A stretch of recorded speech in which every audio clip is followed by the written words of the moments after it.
This is my oldest work in progress. Yeah, I started it in 2015, and today I am going to finish it.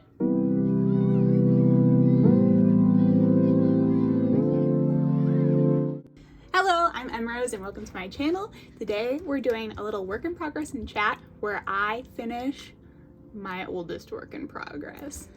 This sweater has been around for so long. I started it in 2015. I think the beginning of 2015. So basically it's been like 7 years almost. And like it's so close to the finish line, but I gave up on it for a few reasons. So first of all, let me show you all of the parts. It's really just like a shapeless mass right now. But basically this is the back panel of the cardigan, which definitely took me the longest. It's this textured material, or this textured like bobble pattern that I was super obsessed with, and it was kind of like one of those things I had never tried before. I'd never tried this type of stitch, so I was like, you know, I'm gonna jump right into it by making a whole 3-panel cardigan. One of the 2 front panels is already attached on one side. And then here is the other front panel. You see, I can't even tell what the top is. There we go. Here's the other front panel. So basically what needs to be done on this is I need to finish sewing all the seams together, and then there's some ribbing that goes around the armbands, which are like little short sleeves, and around that long edge that is on either side, and then like around the neck. I can't even remember the last time I worked on this, honestly. I went back through some old photos and I know that I finished the back panel in December of 2015. And then that was right around the time where I moved to college. And I know this work in progress was at my parents' house for a while. And I think I may have brought it back and forth a few times, but that was definitely the #1 thing that slowed my progress on this. But then here's the other thing. I only have this much yarn left. And honestly, I don't think it's gonna be enough to do all that ribbing I was talking about, but I got really scared that it was all going to be for naught because I only have this much yarn, and I got freaked out, and then I forgot about it. And then last year, I basically made it my mission I was getting pretty uncomfortable with the amount of unfinished projects I have plus unused supplies. So this year is kind of like a finishing year for me. So I have all of these. This project here was one of my first like multi-panel type pieces. There's a lot of construction, there's a lot of different textured elements. I really wanted to do it. It was really ambitious. The knitting part took forever. I knew the finishing part was gonna take forever, but I was like, it's time. This is where my skills are now. So I'm going to get started, and what we're going to talk about while I try to finish this up is the subject of why is it so hard for all of us to complete projects in the first place? Why do we end up with work in progresses like this that are literally 7 years old, and they're still on our mind and we still want to finish them? I can't be the only one who's like this, right? The first thing that I'm going to do to finish this up is I'm going to stitch this pocket here onto the front panel. So I'm going to need to stitch together 3 sides. It's attached to part of the front panel, but not an enclosed pocket yet.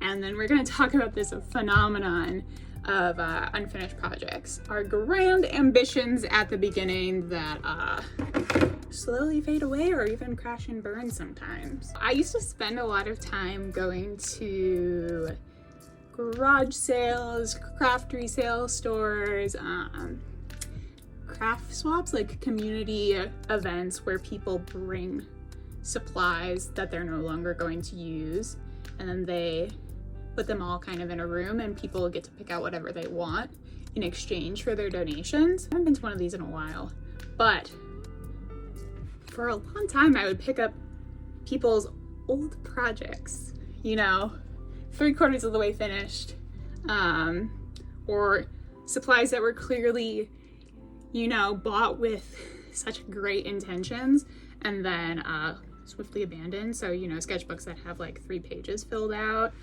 and stuff like that. I still think this kind of thing is great because we should totally be able to like try things out as artists, and then if we don't really like it, then those things can find a new home with a different creator. But I think what I'm saying here is just emphasizing my point, like finishing things is a separate skill from starting things for us creators. Quite literally here with this project I'm working on, like starting it was mostly all of the knitting techniques. So I was casting on, I was doing this elaborate bobble stitch, I was, you know, doing like all the really nice, comforting, repetitive things that come with knitting. And then now I'm like, you know, doing the seams, the dreaded finishing work with the tapestry needle. I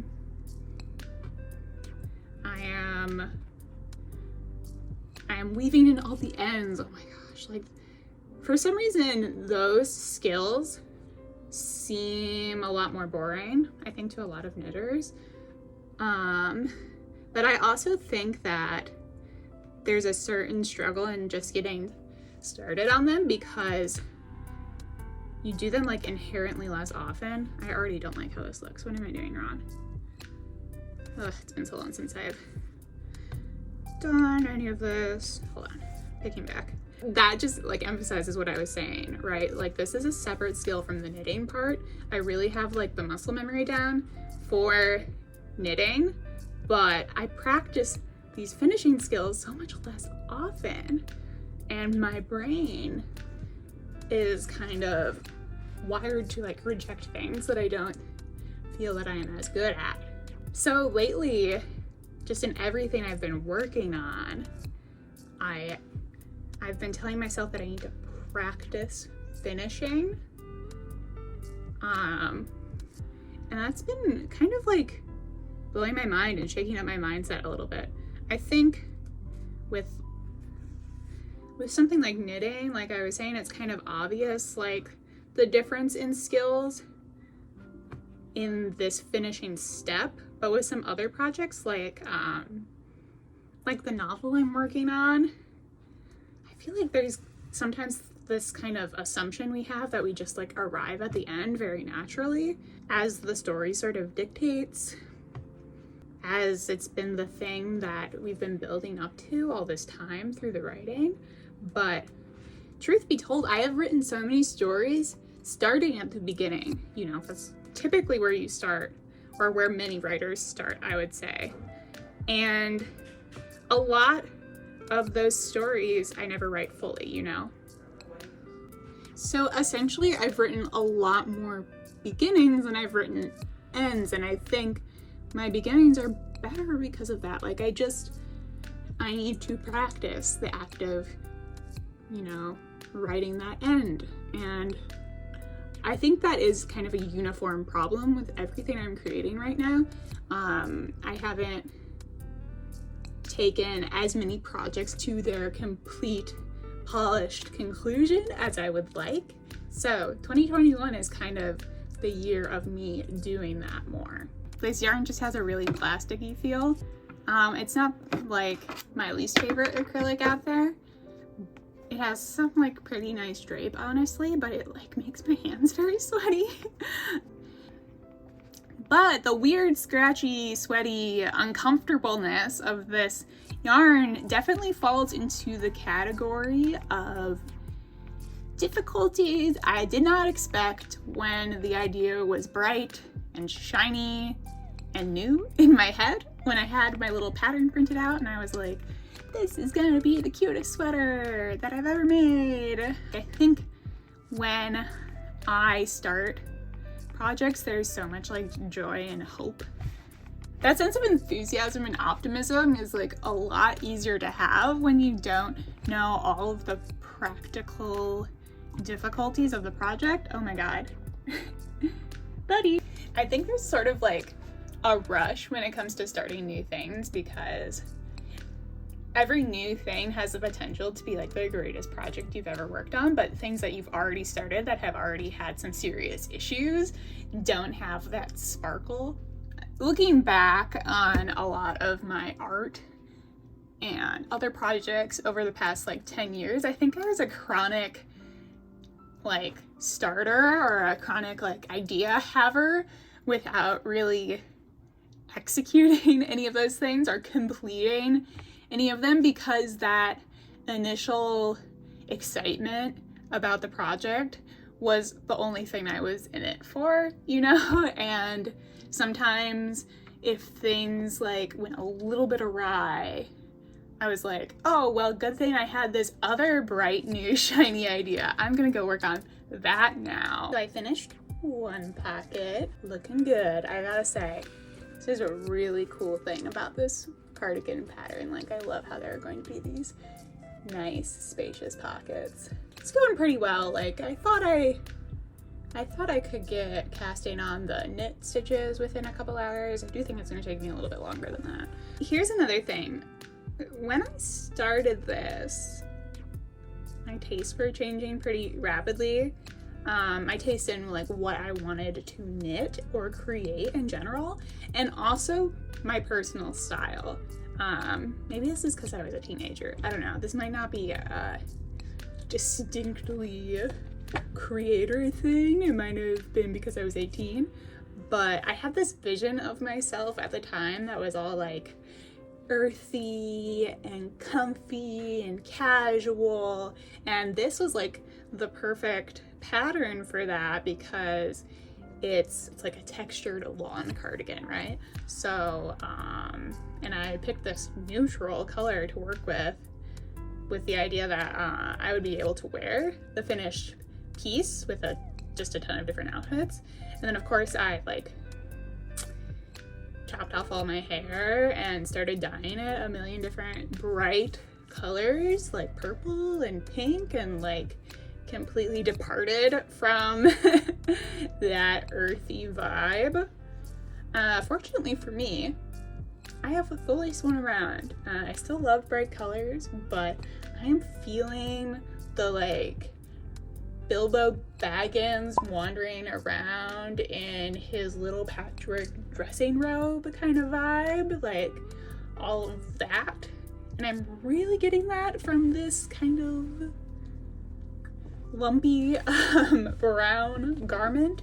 So I think that's great. But in general, like when you are new to something, you are figuring out like what exactly it is you like and don't like, and what you like to make in practice versus what you like to have as a completed product. You know, there's like sometimes some dissonance between those two things.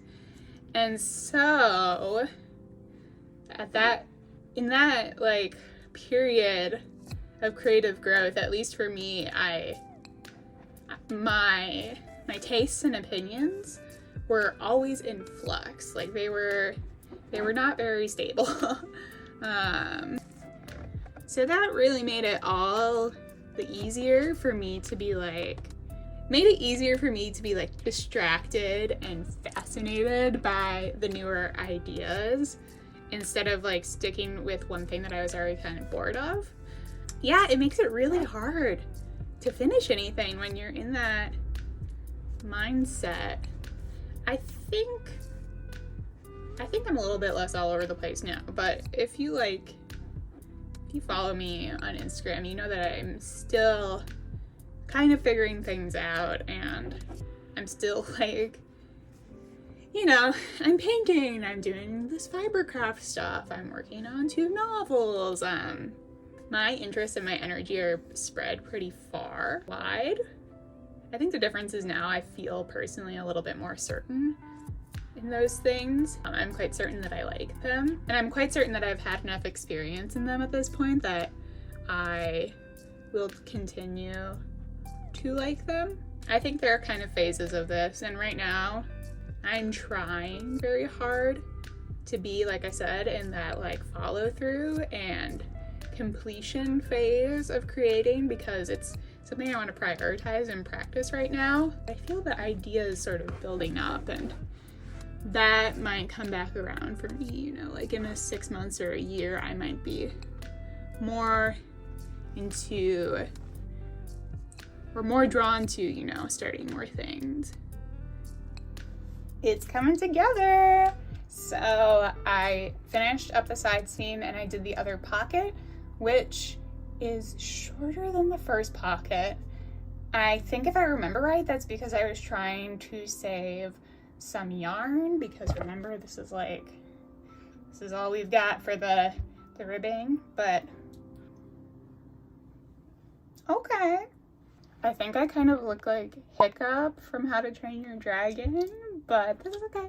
That's okay.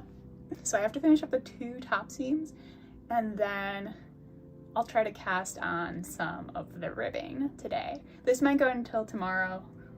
We'll see how fast I am with the knitting step. There's one side. Okay. This is good. As I sit here finishing up these shoulder seams, I've been trying to figure out how many projects I have in progress across the board. So basically, like, how many work in progresses I have. How many works in progress I have, there we go. And how long I've been working on all of them. So I have a pretty clear plate in terms of visual art stuff, because I recently opened my Redbubble store. So Studio Emerose on Redbubble. I will put in a link, and here's some stuff. So I was considering that to be one big project, and I was considering all of the paintings I was working on for it, small little works in progress. So I finished all those recently.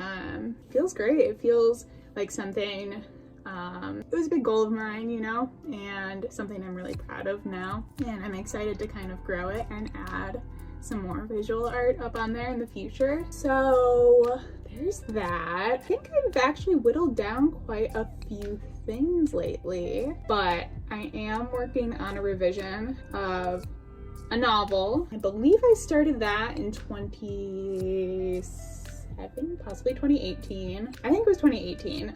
The very first versions of that began in 2018, so it's been about 4 years now. Holy shit. I've been working on writing and revising that for about 4 years.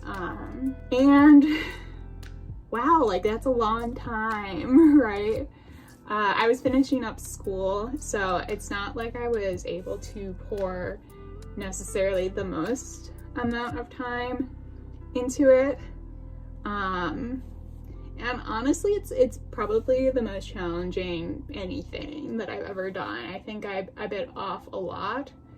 It's really ambitious in many ways, so it's had to go through a lot of iterations. And then my other writing project, I don't even know if I consider it started yet, but I did outline it. So that one is like a baby. I outlined it 1 month ago, and I had the idea about 3 months ago, maybe? I think I had the idea 3 months ago.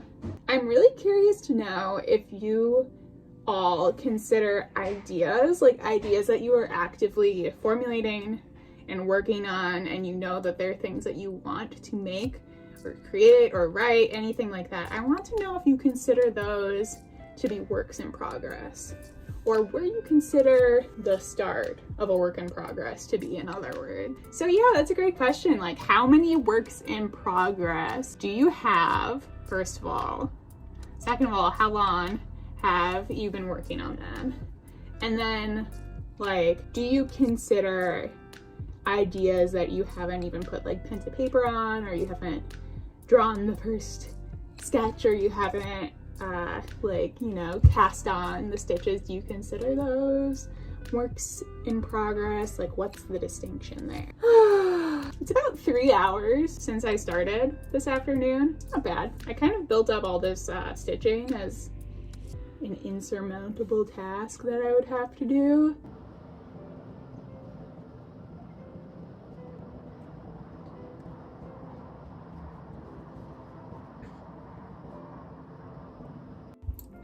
So I'm in the final stretch now.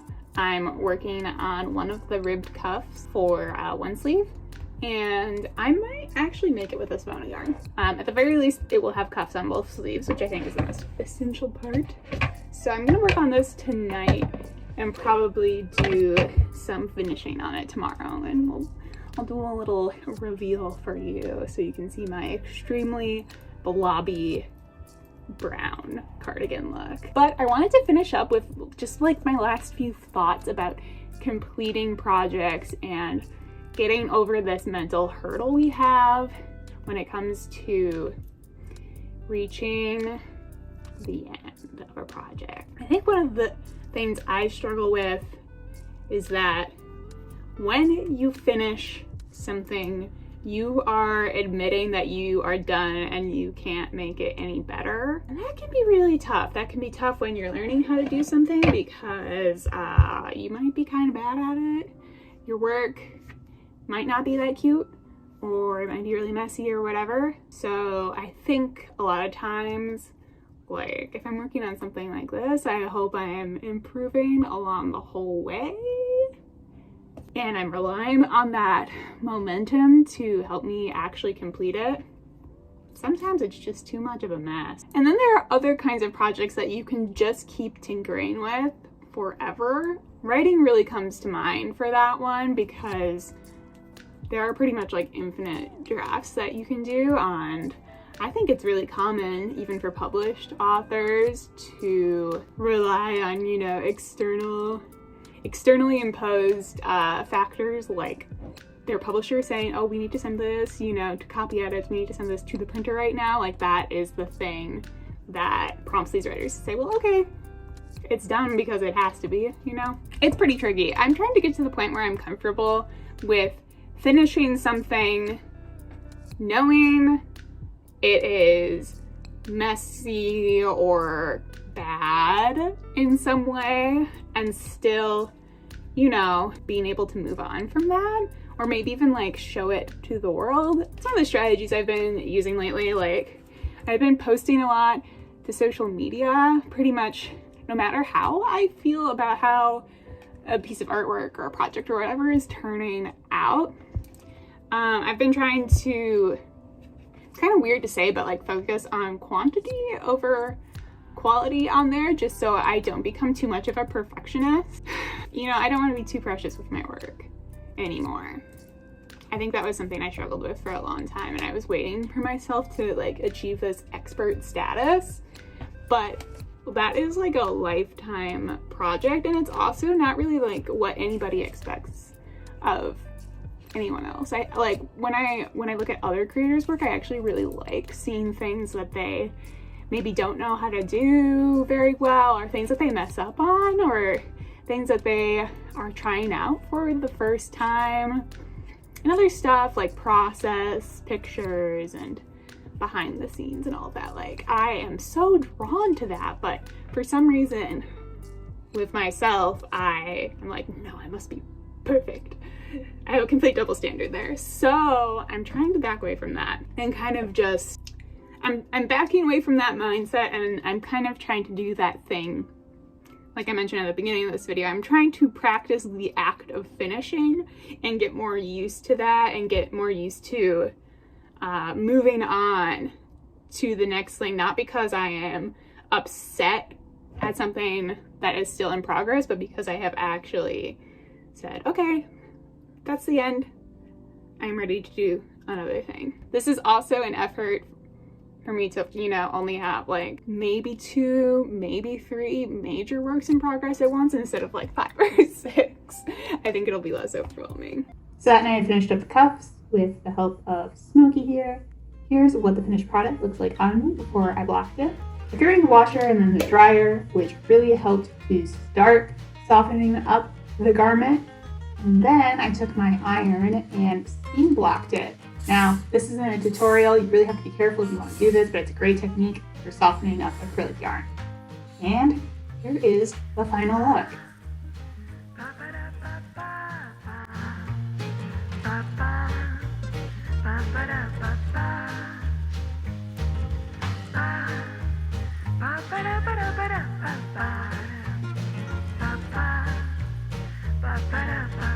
I'm so happy with how this project turned out. You can see how much longer and softer it got after I washed and blocked it, and I know it's going to be super comfy and cozy, especially in those cooler months.